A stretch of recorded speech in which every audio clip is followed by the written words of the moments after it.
Assalamualaikum warahmatullahi wabarakatuh. Baik, kita lanjutkan materinya. Kali ini kita akan membahas lesson 3 strip 1 mengenai apa yang dimaksud dengan variabel. Tujuan mempelajari materi ini yaitu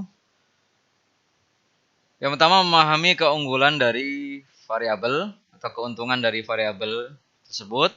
Kemudian mengidentifikasi 4 jenis variabel utama: boolean, integer, double, dan string.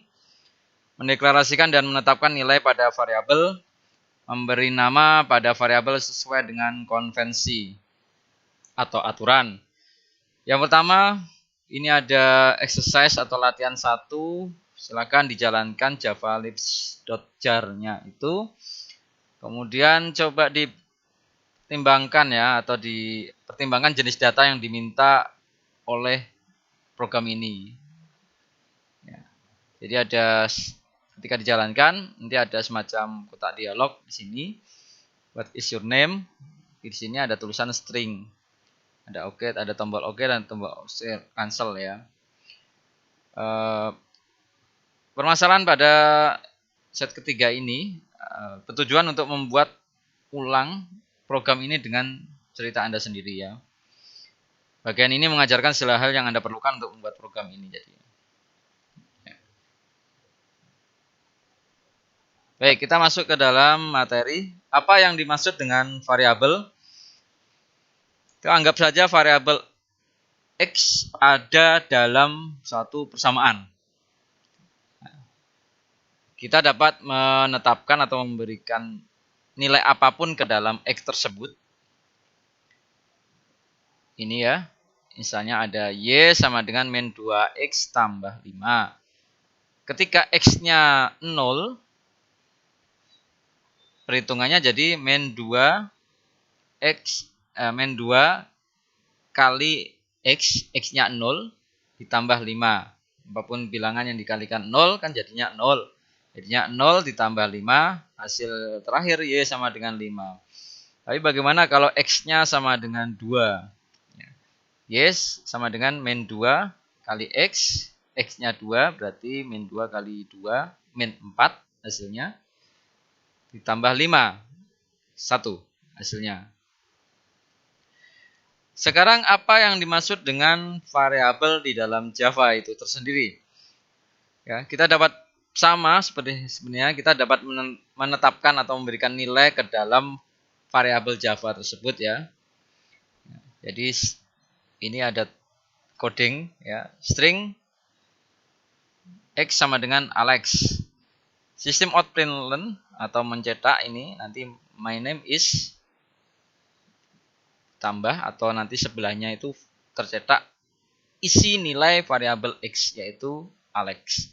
Jadi tercetaknya di layar my name is Alex. Kelemahan tanpa menggunakan variabel itu sebenarnya ada ya. Yang pertama, kode tidak fleksibel. Jadi ketika kita tadi yang contoh Alex tadi, ketika kita mau ganti nama Alex, mungkin kita harus melakukan banyak perubahan di banyak tempat ya. Ini sehingga terjadi pengeditan yang melelahkan, kemudian resiko kehilangan Alex bisa saja terjadi ya. Contohnya seperti ini ya. Jadi ada 4 baris untuk mencetak ya, atau 4 perintah, 4 instruksi, 4 coding ini, 4 komen untuk mencetak di layar. Yang pertama tulisan my name is Alex. Alex is so cool. Hore Alex. Yang terakhir agak panjang ini ya. Please enjoy Alex appreciation ya. Dan seterusnya bla bla bla bla. Di situ juga mencantumkan nama Alex semua. Alex semua. Bahkan yang terakhir ada Alex 3 kali sampai di sini ya. Sampai terakhir di sini titik koma. Ya. Ini yang dimaksud ketika tidak menggunakan variabel. Ketika seharusnya namanya mau diganti atau mau di replace ya dengan Budi misalnya ya. Ya. Meskipun ada find and replace tapi bukan itu konsepnya, bukan itu intinya sebenarnya. Ketika kita mengganti Alex dengan Budi kan akan satu persatu sebenarnya ini ya, satu persatu. Ya. Ya. Kalau sedikit mungkin nggak terasa, tapi kalau banyak, meskipun ada find and replace juga terkadang kita salah nanti menggantikannya ya. Bisa terjadi kesalahan. Jadi kita harus menggunakan yang namanya variabel tadi ya. Sehingga menggunakan variabel itu ada keuntungannya. Kode menjadi lebih fleksibel. Ya, jadi bisa mengingat dan memanipulasi nilai. Sebagai contoh tadi ya, untuk kasus tadi ya, untuk mereplace atau mengganti nama Alex, Anda harus hanya membuat satu perubahan ya, satu perubahan saja. Sehingga pengeditan menjadi efisien, tidak ada risiko kehilangan Alex. Ya. Sebagai contoh, string kita deklarasikan suatu variabel X dengan tipe data string sama dengan Sam. Langsung diberi nilai ya. Jadi sebenarnya string X saja boleh, titik koma, kemudian bawahnya nanti X sama dengan Sam juga boleh. Tapi ini ada model seperti ini kalau di Java bisa. Pendeklarasian variabel, jenis tipe variabelnya, nama variabelnya X, langsung diberi nilai sama dengan value-nya apa, Sam misalnya. Kemudian ada perintah-perintah sistem out println seperti tadi, akan tetapi di sini yang dituliskan bukan langsung namanya Sam, bukan, tapi plus isi nilai variabel X, X, X, X semua ya di sini ya digantikan dengan variabel karena bisa fleksibel. Jadi ketika ini saya ganti dengan Wati misalnya gitu ya, nanti jadinya semuanya akan berganti secara otomatis ya, yang menggunakan variabel X di mana nilai di dalam variabel X itu atau value-nya sudah berganti dengan nama Wati gitu ya. Jadi coba dibandingkan dengan yang sebelumnya tadi ya. Ya. Ini adalah ketidakuntungan atau kerugian kalau tidak menggunakan variabel. Ini adalah kelebihan atau keuntungan kalau menggunakan variabel ya. Tinggal ganti aja satu kali. Kalau ini kan ganti, ini ganti semuanya. Kalau yang ini tinggal ganti ini aja. Diganti Budi ya. Nanti semuanya my name is Budi, Budi is so cool, hore Budi, please enjoy Budi, appreciation dan seterusnya. Lebih banyak sebenarnya menggunakan lebih banyak keuntungan dengan menggunakan variabel ini sebenarnya ya.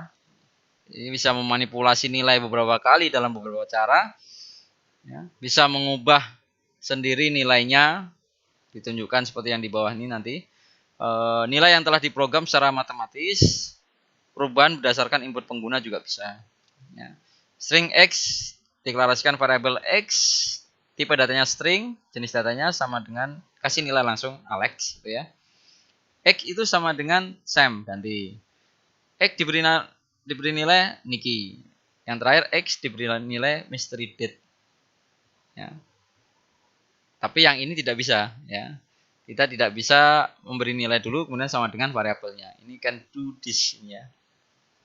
Kalau seperti ini nanti yang terakhir yang tercatat, yang tersimpan. Jadi nanti ketika ada println X itu yang tercetak di layar mystery date ini. Yang sebelum-sebelumnya akan ketumpuk ya, override. Karena sifatnya variabel itu kan berganti ya, bisa berubah gitu ya. Di latihan kedua, coba diimpor dan buka proyek variabel 2 ini, kemudian ikuti langkah-langkah dalam latihan, jalankan program antara setiap langkah dan amati outputnya. Program Anda akan menghasilkan output sebagai berikut ya. Jadi setelah langkah pertama ini ada tulisan papi-papi, kemudian setelah langkah kedua ini kiti-kiti, dan setelah langkah ketiga ada kiti dan bani. Itu kalau dijalankan programnya seperti itu. Kita lihat sistem sifat program baris demi baris ya. Dari baris ke-8 di sini ini, dan selanjutnya X selalu sama dengan Kitty. Ya, kita perhatikan di sini beri nilai deklarasikan variabel dengan nama X, tipe datanya string, kemudian Kitty. Kemudian di sini sistem out println X, X-nya Kitty, dia akan mencetak Kitty dan seterusnya sampai terakhir tidak ada perubahan variabel X sampai yang terakhir juga Kitty lagi. Ini tidak terlihat di sini. Sedangkan untuk line 14 dan seterusnya ya, X selalu nilainya nanti bani ini ya.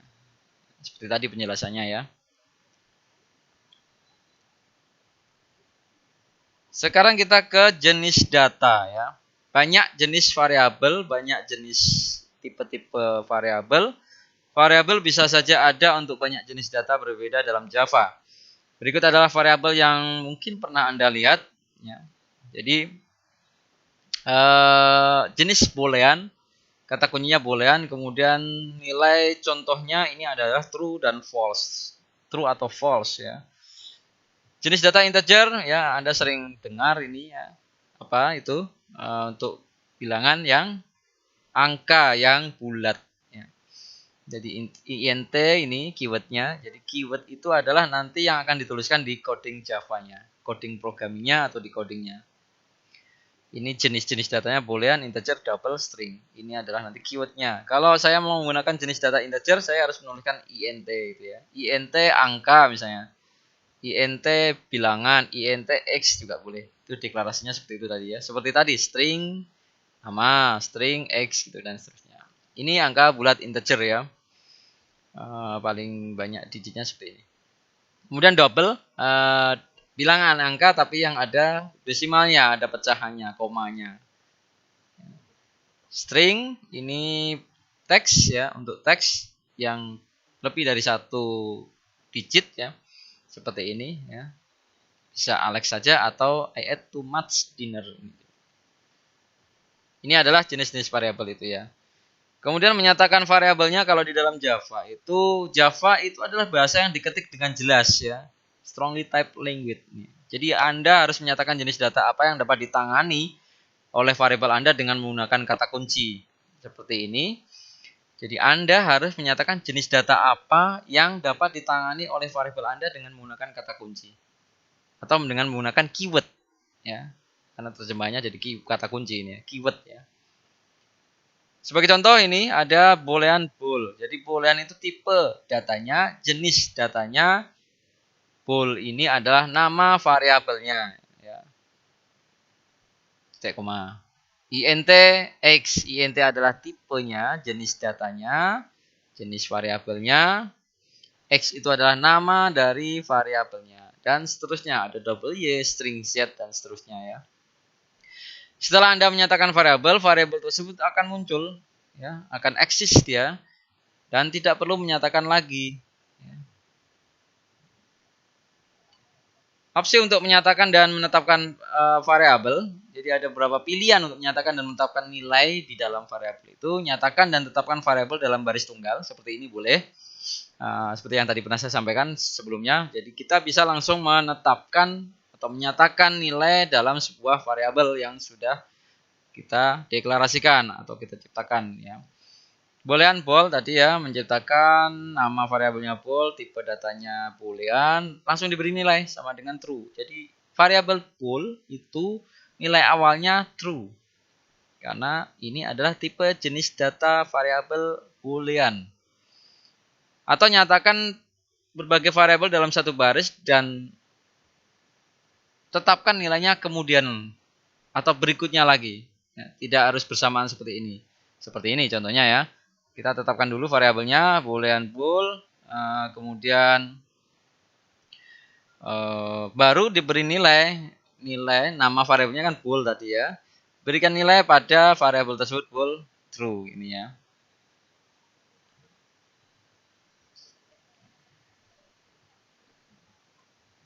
Menetapkan nilai yang buruk atau nilai yang salah. Jadi ini bad value, tidak boleh dilarang ya. Ya, jadi jangan dikerjakan. Ya. Nilai yang ditetapkan harus sesuai dengan jenis datanya tentunya ya, yang telah Anda deklarasikan tadi ya. Int x sama dengan 3. Oke, ini nggak masalah, benar. Karena int adalah untuk variabel jenis data angka yang bulat. Jadi ini nggak ada masalah, benar. Bagaimana dengan yang berikutnya ini int z tapi memberi nilainya dalam tanda petik ada papis ini ya. Anak anjing ini ya. Papis ini ya, papis. Ya, ini salah karena tidak sesuai dengan jenis datanya. Harusnya z itu 8 atau 7 atau 10 gitu ya. Dan seterusnya. Nilai angka karena integer untuk nilai angka yang bulat. Atau mungkin nilai matematika yang tidak sesuai juga bisa terjadi. Kita dapat menetapkan nilai angka apapun untuk X, dan kita tidak dapat menetapkan nilai string X untuk X-nya ya. Jadi boleh menetapkan nilai angka apapun untuk X nanti yang di variabel ini, tapi kita tidak dapat menetapkan nilai string untuk X itu. Ini tidak masuk akal ya. Ya seperti ini. Karena ini matematika, mestinya X-nya itu angka bilangan ya. Dan nanti kalau dalam coding X-nya integer. Sehingga kalau ada pernyataan seperti ini tidak masuk akal ini. Ya. 2 kali papis. Apa hasilnya nanti ya? Error gitu ya. Nah, diketawain ini anjing-anjing ini, anak-anak anjing ini ya. Ya. Latihan ketiga di bagian 1 itu silakan impor dan buka proyek variabel 3. Coba dengan menggunakan NetBeans itu ya. Kemudian ini ada 6 kesalahan dalam program ini. Dapatkah kalian memperbaiki kesalahan tersebut agar program menghasilkan output sebagai berikut? Ini ya. Silakan dicoba. Untuk latihan ketiga ini petunjuk pertamanya NetBeans menggarisbawahi yang terjadi masalah, kode-kode yang terjadi problematik atau permasalahan seperti ini. Ini salah. Kenapa? Ya, pasti Anda sudah tahu langsung.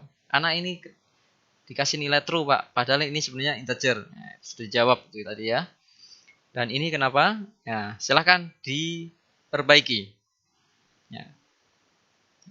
Jadi NetBeans itu sudah secara otomatis menggarisbawahi kalau ada sintak-sintak yang error. Ini namanya error secara programming ya, error sintak ya. Caranya tahan kursor pada kode atau icon di margin kiri untuk detailnya di sini ya. Ditahan, kemudian ada kursornya atau mouse-nya ditaruh di sini, kemudian ditahan. Nanti akan ada keterangan errornya di sini. NetBeans akan memberikan petunjuk untuk kemungkinan solusinya ya. Kemungkinannya ada, bisa saja. Nah, bisa dengan Alt Enter show hint-nya, show petunjuknya. Nah, kemudian klik icon di margin kiri ini nanti untuk menghilangkan ini. Jadi di sini ada incompatible types. Jenisnya tidak kompatibel ya. Boolean itu tidak dapat dikonversi ke integer ya. Seperti ini. Boolean tidak bisa dikonversi ke integer. Saya silakan yang kedua petunjuknya latihan ketiga itu untuk petunjuk kedua, solusi yang disarankan NetBeans kadang-kadang ya bad atau buruk ya. Jadi sebenarnya jangan mengandalkan sepenuhnya solusi dari NetBeans. Namanya aja dia hanya solusi ya, dan tidak terkadang juga betul, terkadang juga bukan itu yang dimaksud gitu ya. Jadi keterampilan pemecahan masalah Anda ini dapat menjadi sumber daya yang sangat luar biasa. Kalau Anda memang bisa secara logik memecahkan permasalahan di coding itu ya. Berikutnya kesalahan yang terjadi dengan variabel itu.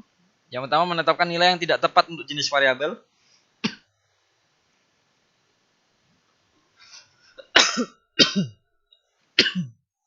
Ya.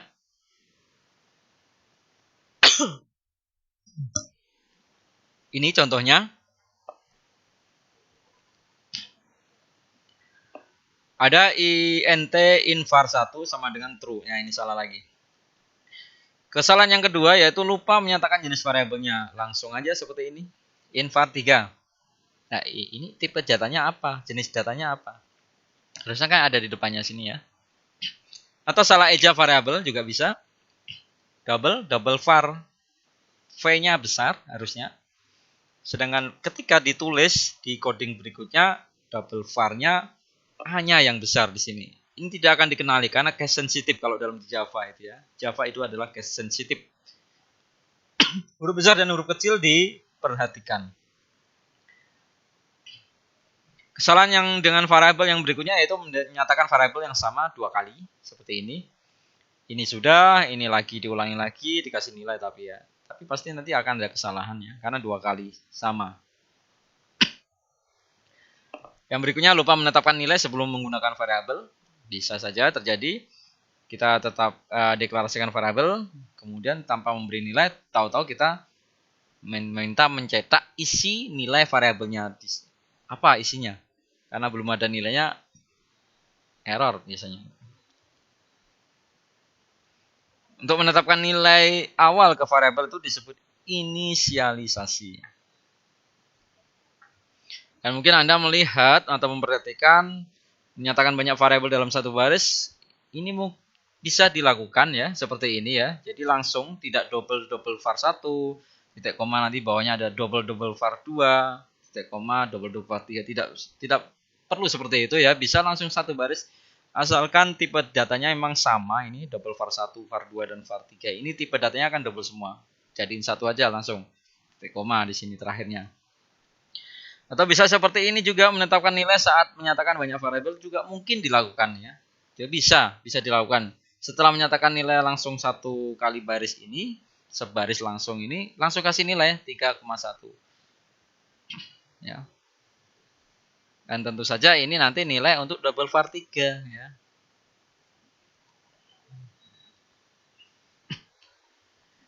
Ini hanya masalah preferensi pribadi untuk menyatakan setiap variabel pada baris terpisah. Ini hanya preferensi aja, kesukaan aja ya, kesenangan saja. Saya pinginnya double var 1, double var 2 seperti itu, biar panjang codingnya misalnya gitu ya. Atau ada yang suka ini aja Pak, lebih simple ya. Dalam sekali aja saya menetapkan double, bisa 3 variabel tercipta dengan jenis data double ya. Kemudian yang preferensi yang lain lagi menyatakan semua variabel dengan tipe yang diberikan dalam satu baris. Tadi ya, yang saya jelaskan tadi. Untuk memberi nama variabel, ada beberapa penamaan variabel yang buruk ya. Ini Anda dapat memberi hampir semua nama yang Anda inginkan ke variabel sebenarnya. Cuma ada tanda ini. Ya. Bisa seperti ini. Ya, ini kan keyboard ya. DSP. Ya, biasanya kita kalau main cepat gitu ya, DSP atau ASD gitu ya, karena keyboard yang berdekatan di keyboard kita itu ASD, QWERTY-nya kan begitu ya. Ini bisa seperti ini ya, boleh juga, nggak ada masalah, tidak dilarang, tapi ya akan diketawakan ini pastinya. Mungkin lucu ini ya, tetapi apakah Anda akan atau teman Anda akan memahami data apa yang diwakili oleh DSF, DSF, SPOOP itu saat Anda membaca kodenya? Jadi suatu nama variabel itu sebenarnya mencerminkan isi nilai variabelnya, atau variabel itu berbicara tentang apa. Jadi integer bilangan, oh ini variabel untuk menyimpan bilangan. Integer angka, oh ini untuk menyimpan angka. Integer gaji misalnya, oh ini untuk menyimpan variabel gaji. String nama, string alamat dan seterusnya gitu ya. Tapi kalau seperti ini mestinya ya tidak lazim aja ya. Tapi tidak apa-apa kalau Anda suka. Ya, tapi tambah pusing nanti ya. Nama kecil biasanya tidak disarankan seperti ini ya. X sama dengan 2. Ini sebenarnya berguna untuk pengujian. Biasanya juga ditemukan dalam loop kecil. Nanti akan dibahas kemudian. Tetapi apakah Anda atau teman Anda memahami data apa yang diwakili oleh X saat membaca kode? Ya memang simple. X, A, B, C gitu. X, Y, Z. Boleh menggunakan tiny names seperti itu ya, namanya tiny names itu ya, atau simbol-simbol huruf string A, string B gitu ya. Cuma yang tadi kembali lagi ke tadi, makna dari variabel itu apa ya, apakah bisa dinyatakan dengan huruf-huruf seperti itu ya. Ya, jadi ketidaklazimannya akan terjadi itu ya. Masih di penamaan variabel yang sangat buruk, variabel tidak boleh berbagi nama yang sama ya. Sudah pakai X di integer, pakai lagi nama variabel X tapi di double. Ya. Akan ambigu, sistem akan bingung, coding akan bingung. Ini mau nyetak yang X yang mana gitu ya, which X ya. Kemudian variabel tidak boleh diawali dengan angka, boolean 133 hacker, string 212 nama misalnya gitu ya. Nah, itu tidak boleh. Ya, harus hurufnya dulu, baru nanti kalau belakangnya mau pakai angka boleh. String nama 2, string nama 10 gitu ya, dan seterusnya. Dan kata kunci itu tidak boleh digunakan untuk nama variabel ya. Integer continue, ini kata kunci keyword ini ya. Integer double, malah salah lagi ya. Atau integer atau true gitu ya. String true ya, tidak boleh ya. Jadi kata kunci biasanya akan berubah biru kalau di NetBeans. Keyword itu kalau Anda ketikkan di NetBeans akan berubah menjadi warna biru. Ini sangat membantu bagi kita. Ini sebenarnya kata kunci seperti ini ya. Ini tidak berubah jadi warna biru karena ini bukan keyword. Dan keyword itu memiliki makna khusus dalam Java. Aturan-aturan penamaan variabel konvensinya, istilahnya itu ya. Yang pertama, mulai setiap variabel dengan huruf kecil. Kata-kata berikutnya harus diawali dengan huruf besar. Misalnya seperti ini ya, camel case ini ya. My variable ada punuknya ya. Punuknya ya, jadi huruf besar itu dianggap punuk. Makanya di sistem camel, sistem unta gitu ya. Camel case. My variable misalnya nama kecil gitu ya, nama, kemudian karyawan, K-nya besar gitu ya, dan seterusnya. Pilih nama yang berbentuk mnemonik dan yang menunjukkan masuk dari variabel tersebut kepada pengamat biasa. Ingat bahwa nama itu sangat peka terhadap case sensitif ya. Huruf besar kecil sangat peka. Nama juga tidak boleh meliputi atau menyertakan white space. Spasi maksudnya itu ya. Seperti ini, contoh lagi in student kecil ini, kemudian age A-nya besar ini ya. String my cuts, begitu cutnya selesai, ada kata baru lagi, huruf besar lagi P-nya ini dan seterusnya. Ya. Simpulannya, dalam pembelajaran ini, Anda seharusnya sudah belajar cara memahami keunggulan variabel, mengidentifikasi 4 jenis variabel utama. Ada boolean, ada integer, ada double, ada string, mendeklarasikan dan menetapkan nilai pada variabel, dan memberi nama pada variabel sesuai dengan konvensi. Baik, itu saja yang bisa saya sampaikan. Terima kasih. Wallahul muwaffiq ila aqwamit thoriq. Assalamualaikum warahmatullahi wabarakatuh.